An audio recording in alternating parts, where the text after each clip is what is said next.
John, on the wine aspect, now what some people are drinking tonight is the Zoetic Pinot Noir.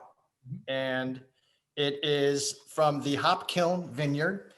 And people that know Cellar Angels probably know Kim Vance because we featured a bunch of Kim's wines before. She's a self-professed clone geek. So she gets into the nitty gritty with regards to certain clones, certain vineyard blocks, and we love her for that exact addiction, if you will. But walk us through kind of a structured professional assessment of wine, what you're looking for, and then give me some of the attributes of this wine.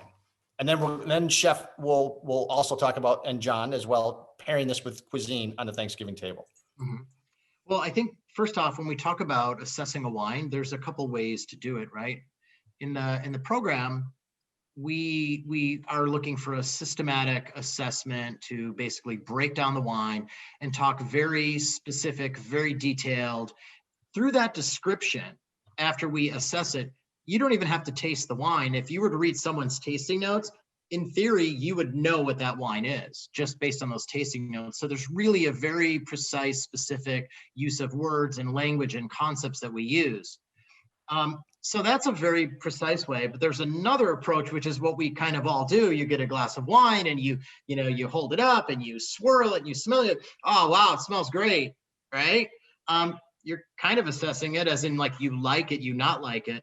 In the program, we kind of assess not about like or not like. We assess it based on what is the wine.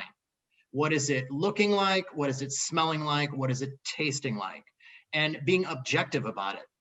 So right away, the first time someone's like, I don't know about this wine. Like, what do you mean you don't know about it? It's not about that. It's really, let's assess the wine objectively. After we do that, then we start to talk about, now, if you like it, what do you like about it? So in the assessment of wine, John, when you were discussing typicity, what are you referring to? So in my books and also in my teaching, we talk about a concept that is very well known in the wine industry, a concept called typicity. And it's a fancy wine jargon word that really just means that the wine is typical, as in not about its quality, but the wine is typical, as in it's showing its typical expected personality characteristics. Personality is the phrasing that we use to discuss the expectations of the given wine in a glass. For example, you would expect a Sauvignon Blanc to be much lighter bodied. You would generally expect a Chardonnay to be more fuller bodied, right? So we utilize this idea of understanding a wine's personality and trying to make sense of it as in its typical characteristics. So we generally break it into two, actually, largely break it into two, which is aroma flavor components. And the second one is structural components. And we look at those and we assess the sort of parameters of acceptability, understanding with each one of those aspects for every single varietal that we discuss in our classes. Interesting. So let's walk through this Pinot Noir from that vantage point.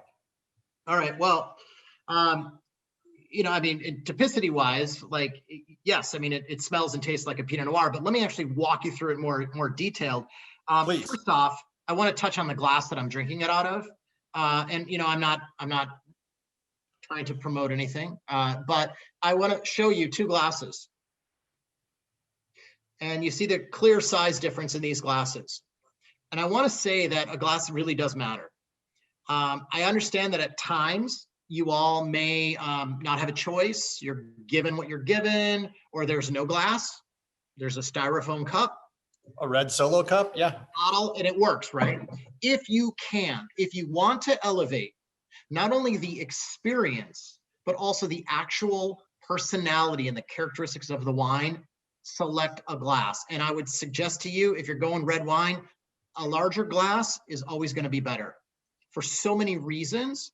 This wine, this is the same wine. This is Zoetic Pinot Noir in two different glasses, and it smells completely different.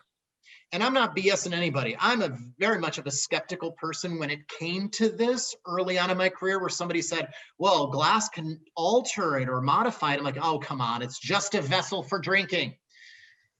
It really does. I will tell you, this smells similar, but very different in terms of what I'm able to describe. I have many more descriptors, ability to understand, ability to assess the wine in this glass than I did in this glass. Opened the wine up, poured them both at the same time, swirled them around, gave them both air. This glass is larger, and it's important for two main reasons. And I want to just tell you, and I know you wanted to know about the wine, but this wine and any wine that you're going to be drinking that's sort of special to you, or you have a special moment, find a good glass. Good meaning large, especially for red. One reason this is important is because of the big bowl. The big bowl allows greater amounts of oxygen. That's important. The second thing, when you actually swirl this wine, what is being released is the alcohol. Alcohol is volatile. And when it's volatile, it goes off and it carries all of these aromas and flavors with it. You're really able to get more nuances of a given wine when you are smelling it and tasting it out of a glass like this. In addition, your alcohol will be impacted on your perception. In this glass, the alcohol is much smoother. It almost seems a bit softer than it actually is, because the glass has the ability to kind of spread it out in your mouth, but also simultaneously introduce this oxygen, which has somewhat of a softening effect or impact, not only on alcohol, but also on tannin levels. So that aside, I looked at the wine and I want to say thank you. It's a 2015 vintage date. You don't get 2015 vintage on the marketplace. If you're going to your retail store, whatever your physical retail store is to buy wine, you're not getting 2015. I think this is a benefit because some wines age well, some wines don't. This wine, subjectively, is awesome. Objectively, let me tell you some specific things. First off, when I looked at it, we always assess color. There's a scale of color. I detect a ruby red rim on this wine. Ruby red means it's youthful. It's showing youth. It's not a really youthful wine, but it's showing youth. What that means is it's holding its age quite well. So that's a good thing.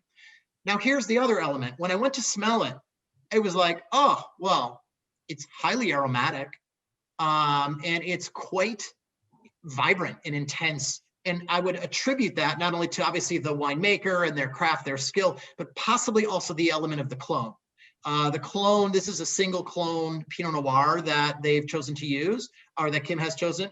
And it kind of expresses the typical expectation of what one would get from said clone. I believe it's like clone 777. To the average person, like, what does that mean? There are hundreds of clonal varietals of Pinot Noir, and clones matter to winemakers, and they can enhance certain characteristics that a winemaker may want to enhance. This wine, the aromatics is vibrant. So I want to say that specific aromas, I wrote some notes down when I was smelling this, and first thing that we usually go to is fruit. And the fruit that were very prominent in this wine were resembling the idea of cherries, black raspberries, black cherries, but that's just one category of aromas. There were so many more. The next category that was really coming out were bake shop characteristics.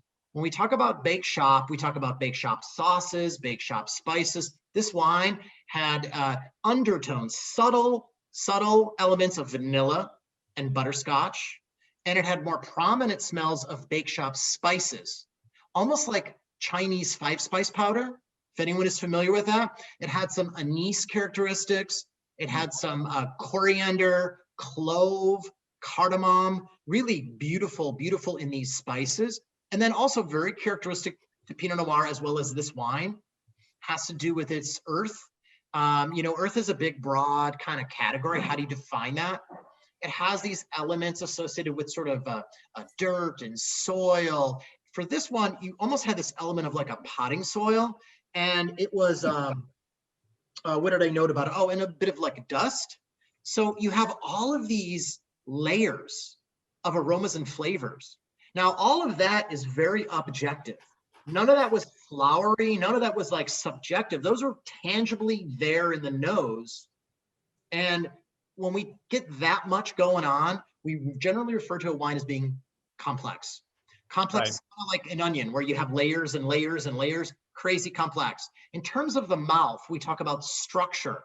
So when you actually taste it, there's a process of tasting. When you're tasting it, make sure that when you sip, you suck in oxygen. Make sure that you chew the wine in your mouth for at least 5 seconds, because it takes about 5 seconds for your palate to actually react to all of these structural, tactile sensations going on in your mouth. I want to demonstrate, if I may. It's your computer monitor.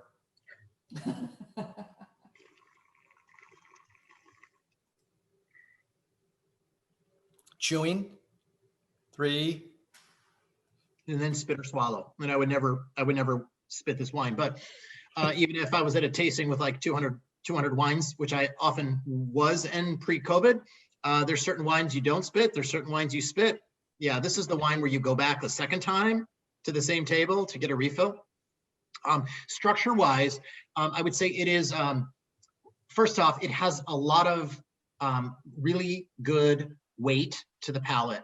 So Pinot Noir, typically, when we talk about typicity, we typically talk about it being a light to medium bodied red wine, kind of in that framing of light to medium bodied. This certainly has more of the weight, and it's more on that medium bodied side for a Pinot Noir. It definitely showcases more power, but it's a very sort of smooth and balanced wine. And I'm saying that partly because I think not only the skill and craftsmanship, but I think also the fact that it's 5 years old. Age does play a role, and age has the ability in some wines to make that wine better, more balanced in time, if you have the patience. Right. So structure-wise, it's got this wonderful, what I would call middle palate, this weight that sort of persists in your mouth when you taste it, and it just sort of lingers. And that complexity that you smelled in the nose kind of carries over to the palate. The tannin levels are low, certainly very present, but low and very kind of smooth. Okay, well, I'm going to interrupt because we're torturing Chef right now because he has no glass of wine. I know, Here's a last comment on the wine, and I think you're spot on. And I actually think we don't pay enough attention to vessels, because here's one of the things that amazed me about this wine. It's 15.3 in alcohol, but to your point, in balance, I would imagine the alcohol would be much more pronounced in the smaller glass, in the smaller vessel, where you would feel it on the nose and you would feel it in your mouth. I don't get a lot of the heat burn associated with the glycerol or the alcohol of something at 15.3, and 15.3 is a little bit high for Pinot, it seems. But maybe it's the age and it's the softening, but it still has a lot of the fruit characteristics that you mentioned. But it's all, in my opinion, very well balanced, because I don't feel any of the alcohol. From a professional perspective, it is very well balanced. And I was searching to see what kind of professional reviews were out there, and I came across one, and I was like, nah, I don't really agree with that. As in, I think that they underrated the wine, to be honest with you. I think it was Wine Enthusiast, and I'm like, I think they just tasted it maybe too young. I wonder how this wine did taste when it was upon current release. Right. But honestly, as a 2015, it's beautiful. Good. Now, what would you, and Chef is obviously doing this blind, but John, I'll rely on you to talk a little bit about any traditional items that you think would be a knockout food item on a Thanksgiving table with this. And then Chef, I'm going to tax your knowledge on some more. I do know people are talking about smoking turkeys and stuff like that, so we'll get to that in a second. But John, anything that comes to mind where you're like, this would be a home run with X? Yeah, Wook and I both love beef, and we both love steaks. And I don't know if this is a part of your Thanksgiving meal or not, but sort of like throw that outside for a second. Everyone seems to think cab. Cab is great, and it is. It goes very well with steaks. But when we talk about steaks, that's like broad and generic. Like, what do you mean? You don't pair a ribeye the same way you pair a filet mignon, Right? And you don't pair a medium rare steak the same way you would a medium well done steak. It is very, it is much more intricate than that. However, when we're talking steaks, this is something that you'd pair with filet mignon that's prepared medium rare. Maybe you're serving it with a red wine demi sauce. perhaps some sort of, some sort of a pan sauce or reduction sauce. Adding in a little bit of additional fat on that plate is always a good thing too. In the idea of side components like a dauphinoise potatoes or something of the sort. But yeah, right off the top, I mean, like I'm ordering a medium rare filet. This is my wine. A lot of people think, oh, Pinot Noir, no way, the steak's too big. Pinot Noir with filet's delicate. Filet's Right. very Yep. tender. You need a softer red, a lighter bodied red wine to medium bodied red wine, something on the softer side with tannin levels that works really nice with a filet.